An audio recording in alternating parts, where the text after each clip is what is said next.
June is National Gun Violence Awareness Month, and it's not just the high-profile mass shootings plaguing our country. More than 100 people are shot and killed in America every single day, according to the CDC.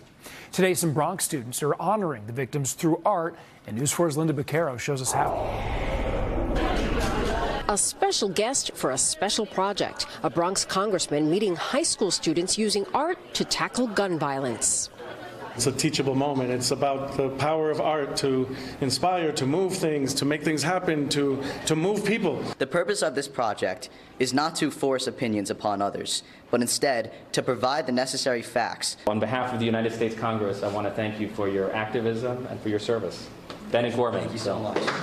Riverdale Country School 10th grader Bennett Gorman getting a citation today from Bronx Congressman Richie Torres.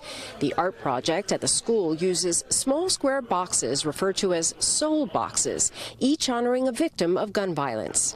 This panel of soul boxes, for example, is for those who lost their lives at the supermarket massacre in Buffalo. And the students here are sending a powerful message that the names and stories of survivors and victims of gun violence will never be forgotten. The kids in Nicky Enright's Projects in Contemporary Art class then went one step further, adding words from articles on gun violence and statistics. The Soul Box project launched in the wake of the 2017 mass shooting in Las Vegas, which killed more than 50 people. Since then, more than 200,000 soul boxes have been handcrafted across the country.